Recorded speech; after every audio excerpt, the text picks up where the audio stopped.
남미에서 전해 내려오는 전설 가운데 황금의 도시 엘도라도에 얽힌 이야기가 있습니다. 한 젊은 기사가 황금이 가득한 도시 엘도라도를 찾아 말을 타고 출발합니다. 젊은 기사는 가다가 엘도라도가 어디 있느냐고 사람들에게 물으니 조금만 더 가면 된다고 들려줍니다. 한참을 갔음에도 엘도라도가 나타나지 않자 기사는 또 묻습니다. 만나는 사람마다 대답은 같았습니다. 조금만 더 가면 엘도라도가 나타날 것이라고 들려주는 겁니다. 젊은 기사는 조금만 더 하는 사이에 늙어버렸습니다. 하지만 그는 포기할 수 없었습니다. 어떤 저녁에 그는 지쳐 쓰러지게 되었습니다. 그때 그의 앞에 한 환상이 나타났습니다. 그 늙은 기사는 그 환상을 향하여 여보시오, 황금의 도시 엘도라도가 어디에 있어? 라고 소리칩니다. 그때에 들려오는 소리는 엘도라도는 저 달 속에 있으니 계속 더 가시오 라는 대답입니다. 이 아침에 예배드리는 성도님, 이 땅에 살아가고 있는 모든 인생은 어디에 묻혀 있는지 모르는 황금의 도시를 찾아가는 존재입니다. 어디에 참된 보화가 있을까? 어디에 성공이 있고 어디에 행복이 있을까? 끊임없이 찾아 헤매는 존재라는 말입니다. 그러다가 그의 젊음과 인생을 다 보내버리고 결국은 허무함으로 끝을 맺고 마는 것입니다. 그 엘도라도에 얽힌 이야기처럼 사람은 늙어도 그 꿈을 포기하지 않는 것이 인생입니다. 하지만은 결국은 흠으로 인생을 끝내는 것이지요. 그러나 오늘 성경은 사람을 정말 행복하게 하는 것이 있다고 들려줍니다. 그것은 세상의 것과는 전혀 다른 보화와 진주입니다. 이 시간 가장 행복한 사람이라는 제목으로 하나님의 말씀 받고자 합니다. 세상에서 가장 행복한 사람은 누구인가? 그 첫째는 천국의 보화와 진주를 발견한 사람입니다. 우리 읽은 44절에 보면 천국은 마치 밭에 감추인 보화와 같으니 사람을 이를 발견한 후 숨겨두고 라고 기록합니다. 똑같은 내용을 또 다르게 기록을 하고 있는 45절에 천국은 마치 좋은 진주를 구하는 장사와 같으니 극히 값진 진주 하나를 만나매 라고 합니다. 전쟁이 빈번하게 일어나는 이스라엘 지역에서는 부자들이 은행을 믿을 수가 없어서 종종 금은 보석을 땅속에 감추어두는 일이 있었습니다. 하지만 그 사람이 죽거나 포로로 잡혀가 버리게 되면 그것은 주인을 잃은 보물이 되고 맙니다. 그러다가 보물이 발견되면 통상적으로 그 땅 주인이 그것을 소유하게 되는 것이 이스라엘의 관례입니다. 오늘 본문에 남에게 고용이 되어서 밭에서 일을 하는 한 농부가 있었습니다. 그는 이런 일 저런 일을 생각을 하면서 밭을 갈고 있는데 우연히 자신의 농기구에 무엇인가 부딪히게 됩니다. 농부는 땅에 묻혀있는 큰 돌이라 생각을 했습니다. 그런데 그것은 큰 돌이 아니라 보화가 담겨있는 오래된 항아리였습니다. 그때 농부는 이 보화를 소유하면은 자기가 바라고 원하는 모든 것을 이룰 수 있다고 생각을 합니다. 그 농부는 마음이 설레기 시작을 했습니다. 벅차오르는 감격을 어찌할 수 없었습니다. 예수님께서는 또 한 사람의 이야기를 들려줍니다. 짝입니다. 그는 좋은 진주를 찾아다니는 상인이었습니다. 진주는 바다 속에서 나오는 보석입니다. 조개의 체액이 결합이 되어서 아름다운 진주를 만들어내는 것이지요. 사람들은 진주를 금전상의 가치뿐만이 아니라 그 고상함과 그 미적인 가치 때문에 아름다운 진주를 소유하고 싶어하는 것입니다. 본문에 좋은 진주를 구하는 한 상인은 농부와는 달리 다른 지성을 가지고 있었습니다. 그는 재력도 가지고 있었습니다. 그는 정해진 목적을 가지고 진주를 찾아다니는 사람입니다. 그러다가 평생에 처음 보는 값진 진주 하나를 만나게 된 것입니다. 그는 너무나도 반가웠고 기뻤습니다.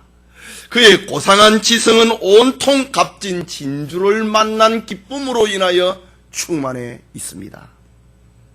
오늘 주님이 말씀하시는 천국의 진리는 밭에 감추인 보화를 발견한 농부나 극히 값진 진주를 구하는 상인이나 동일합니다.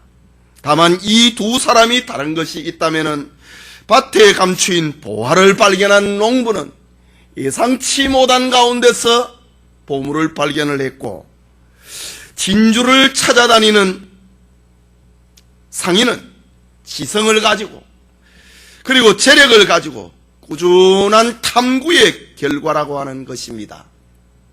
더 구체적으로 말을 하면은 밭에 감추인 보화를 발견한 농부는 구원의 복음에 대해서 무관심한 사람입니다. 그는 죄를 사랑하고 세상을 사랑했던 사람입니다. 자기 고집대로 살았던 사람입니다. 그러던 어느 날 갑자기 세상이라고 하는 밭에서 천국의 보화인 예수님을 구주로 발견하게 되는 경우입니다.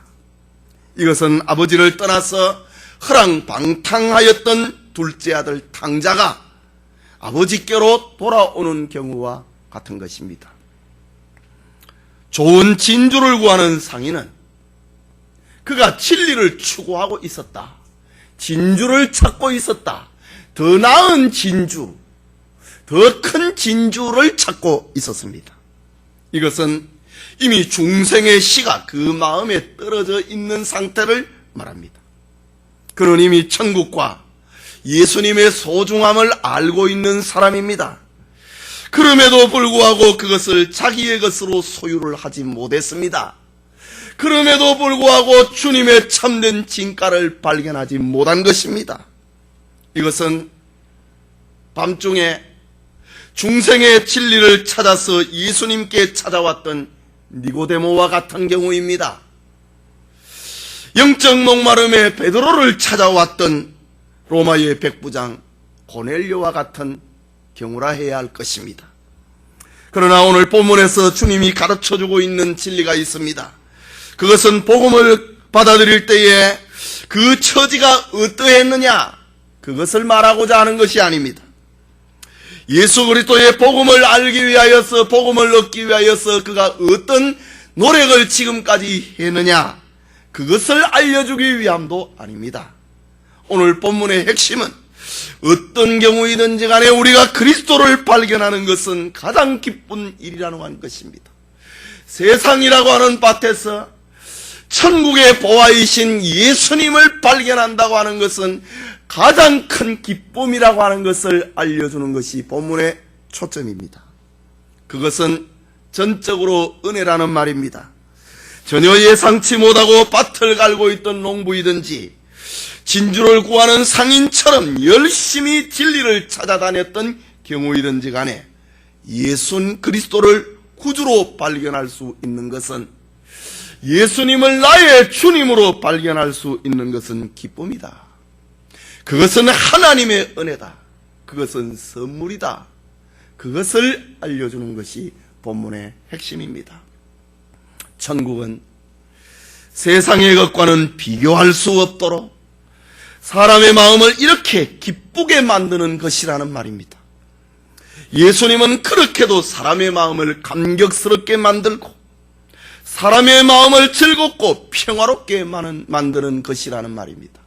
그가 지식을 가지지 못하고 저 시골에서 농기구를 들고 있던 농부이든지 간에, 그가 고상한 지식과 재력을 가지고 진리를 탐구하던 사람이든지 간에, 그 누구이든지 간에 예수님을 만난다, 예수님을 발견한다, 이것은 세상이라고 하는 밭에서 진주를 찾는 것과 같고 보화를 찾는 것과 같다는 것을 알려주고 있습니다.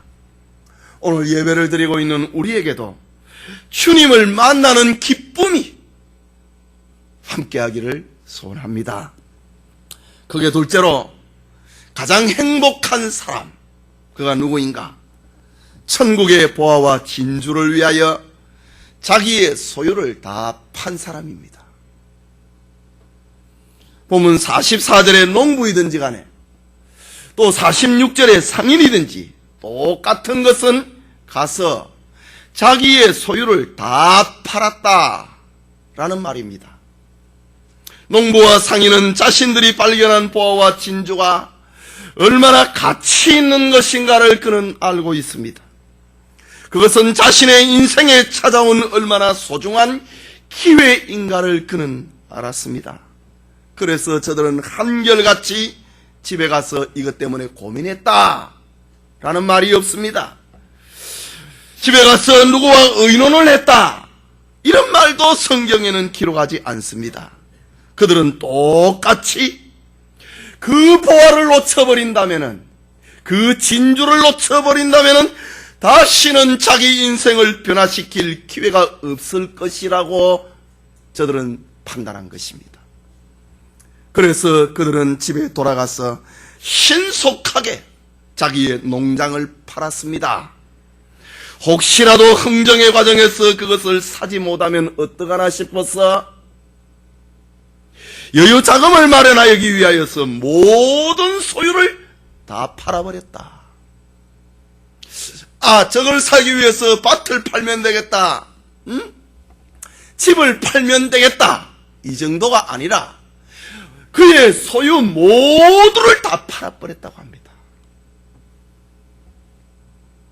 그 누구도 보화를 사려고 하는 거기에 끼어들지 못하도록 하기 위해서 진주를 사는 데 있어서 흥정의 과정에 그 누구도 끼어들지 못하도록 하기 위하여서 자기의 소유를 다 팔아버렸다. 올인했다 라는 말입니다. 천국은 이처럼 선택과 집중이 필요하다는 말입니다. 결단과 행동을 필요로 하고 있다는 말입니다. 천국은 이처럼 세상의 모든 것을 작은 것으로 만들어버립니다. 농부가 밭에서 보화를 발견을 하자 현재 그가 가지고 있는 지금까지의 소유는 그 가치를 그 보화 앞에서 다 잃어버렸습니다. 귀한 진주를 발견을 하자 그 상인은 이전에 가졌던 모든 자기의 가치관, 그것을 다 잃어버렸다는 말입니다. 그렇다면 우리의 신앙생활에 주님을 만났을 때에 무엇인가 결단을 해야 된다고 하는 것을 예수님은 우리에게 알려주고 있습니다. 농부나 상인이나 그가 누구이든지 간에 자기의 소유를 다 팔았다. 어느 부분이 아니라 자기의 소유를 다 팔았다고 합니다. 그리스도가 누구이며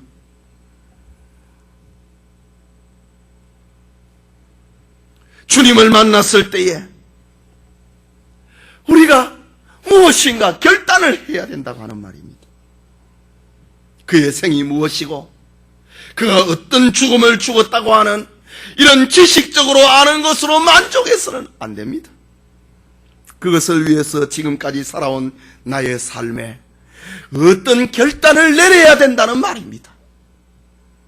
보화를 발견한 농부처럼, 진주를 구하는 사람처럼 자기의 소유를 다 팔 정도의 결단을 내려야 된다고 하는 것을 주님은 우리에게 들려주고 있습니다.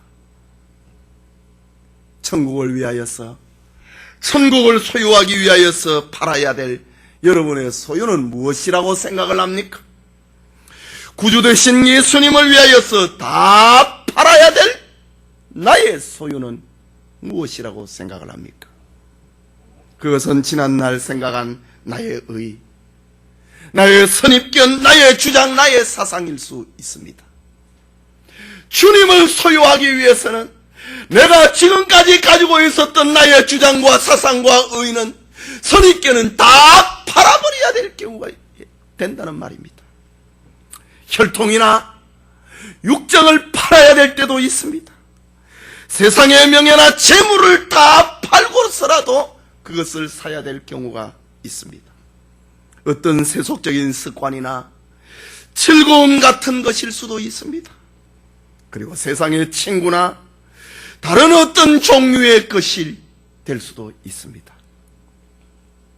예수님께서 말씀하셨습니다. 마태복음 16장 24절에 제자들에게 이르시되 아무든지 나를 따라오려거든 자기를 부인하고 자기 십자가를 지고 나를 쫓을 것이니라 라고 말씀하셨습니다.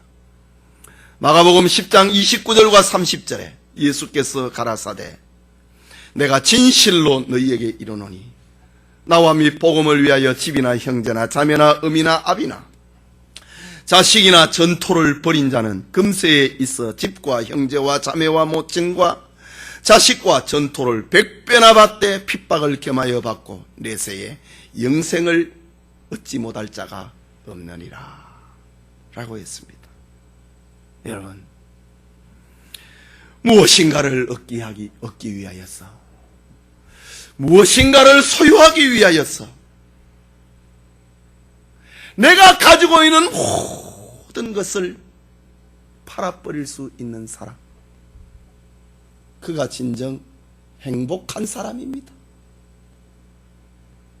얼마나 즐거운 일임라면은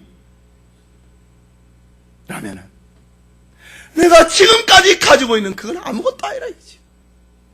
그것을 다 팔고서라도 살 수 있는 사람, 정말 행복한 사람입니다. 세상 사람들이 비웃어도 그것은 결코 어리석은 일이 아닙니다. 이것이야말로 가장 훌륭한 선택입니다. 이것은 보화를 발견한 자만의 결단입니다. 그 보화가 집과 논과 밭을 사고도 남는다 이 말입니다. 값진 진주를 만난 자만이 내릴 수 있는 결단입니다. 주님을 만난 자만이 누리는 행복한 결단, 그것이 자기의 소유를 다 팔아버리는 사람입니다. 저 여리고성의 삭개오가 그랬습니다. 누가복음 19장에 보면은 주여 보시옵소서, 내 소유의 절반을 가난한 자들에게 주겠으며 만일 이것을 토색한 일이 있으면 4배나 갚겠나이다. 주변의 사람들이 삭개오를 얼마나 어리석게 봅니까? 그러나 삭개오는 전혀 개의치 않습니다.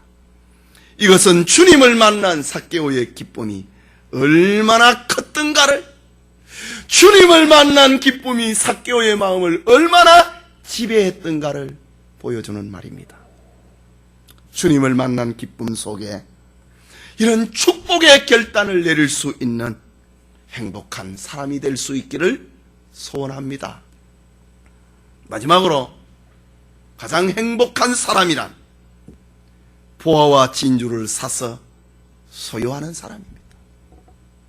오늘 본문의 구조에 중요한 동사가 세 가지입니다. 하나는 발견했다, 다른 표현은 만났다 라는 것이고, 둘째는 자기의 소유를 다 팔았다 라는 동사고, 그 다음에 세 번째는 그것을 샀다라고 하는 동사입니다. 본문의 구조가 그렇습니다.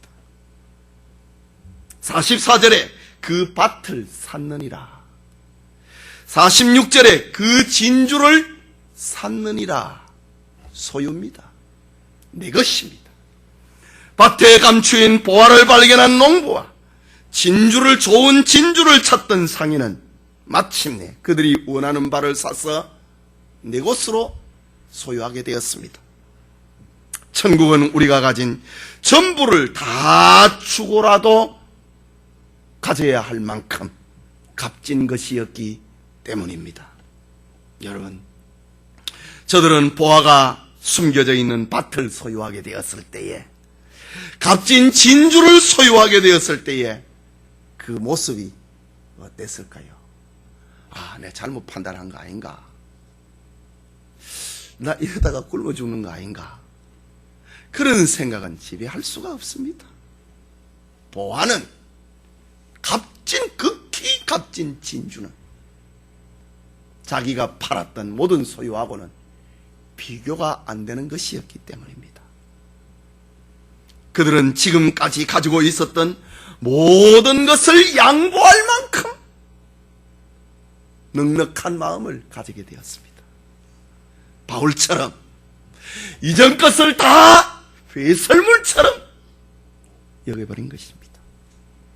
그들은 이제 더 나은 것을 얻었습니다.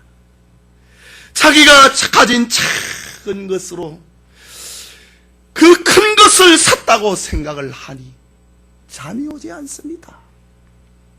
생각만 해도 기쁨이 절로 나는 것입니다. 우리의 구주 대신 예수님을 얻게 되었을 때에 누리는 기쁨이 바로 이와 같은 것이라고 주님은 들려주고 있습니다. 천국이라고 하는 것은 이 세상의 모든 것이 다 없어지고 마침내 이 세상까지 없어져도 바꿀 수 없는 영원한 보물이라는 것입니다. 예수 그리스도는 천국 그 자체라는 것입니다. 예수님께서 우리에게 계시면은 우리의 마음은 기쁨과 평화와 안식이 있다고 하는 말입니다. 그러나 예수님께서 계시지 아니하면은 우리의 마음은 어둡고 답답하고 기쁨이 없다라고 하는 말입니다. 천국을 소유한다고 하는 것은 바로 예수 그리스도를 소유하는 것이요, 예수 그리스도를 소유한다고 하는 것은 바로 천국을 소유하는 것입니다. 그래서 예수 그리스도는 우리에게 그렇게 값진 보화요 진주입니다. 천국을 소유하는 것은 이 세상의 어떤 것을 지불하여도 손해가 아니라는 것을 우리에게 들려주고 있습니다. 18세기에 영국의 청교도 운동이 한창 일어났을 때에 어떤 사람이 이런 광고를 신문에 냅니다. 그리스도를 사랑하다가 어떤 것을 잃어버린 사람이 있다면 그 손해본 것을 내가 보상해 주겠다고 하는 이상한 광고입니다. 이런 이상한 광고는 잡지에 몇 개월 동안 계속해서 나타나는 것입니다. 그러나 하나님의 말씀이 왕성했던 청교도 시대에 더 이상한 것은 아무도 그 광고를 보고 손해를 청구를 하는 사람이 없었다고 하는 것입니다. 말하자면 예수 그리스도를 믿게 된 것을 손해로 여기는 사람이 없는 시대였다는 말입니다. 그렇습니다. 그리스도를 얻는 사람은 세상에서 가장 행복한 사람입니다. 예수 그리스도 안에 온갖 보화가 다 들어있기 때문입니다. 그래서 주님을 만난 성도, 천국을 소유한 성도는 오늘 성경에 나타나는 보화와 진주를 산 사람처럼 다른 것을 구하고 싶지 않습니다. 후회하지도 않습니다. 가장 값진 것을 최고를 가졌기 때문입니다. 보화를 소유한 사람은 이 세상이나 이 세상의 군왕이나 왕자가 부럽지 아니하고 명예와 부귀가 부럽지 않습니다. 이미 소유하게 된 천국의 보화와 진주만으로 충분하다고 느끼기 때문입니다. 이 말씀은 주님을 만난 사람은 오직 예수 그리스도를 의지하고 그만 생각하고 그만 의지하고 소망하라고 하는 말입니다. 성도 여러분, 20세기 초반에 노벨 문학상을 받았던 존 스타인백의 작품 가운데 진주라고 하는 소설이 있습니다. 우리 학생들 가운데 아마 이 소설을 읽은 친구가 있을 것입니다. 군장 도서이니까요. 멕시코의 어떤 바닷가에 키노라고 하는 어부가 살고 있었습니다. 그의 아내는 구하나였고 눈에 넣어도 아깝지 않는 아들이 하나 있었습니다. 키노는 찌든 가난에서 벗어나기 위하여서 날마다 바다에서 진주 조개를 캐는 일을 합니다. 그의 소원은 크고 값비싼 진주를 캐어서 인생을 행복하게 살고 싶어 하는 것이 그와 그 가정의 꿈입니다. 그러던 어느 날 흙간에서 들려오는 아이의 비명소리에 달려가 보니 정갈 한 마리가 기어가고 아들은 두려움에 떨고 있는 것입니다. 어머니는 아들을 살리기 위하여서 입으로 전갈의 독을 빨고 이웃에 있는 의사에게로 찾아갑니다. 의사는 죽어가는 아이를 보면서도 가난한 이웃인 것을 알고 돈 없다고 외면해 버립니다.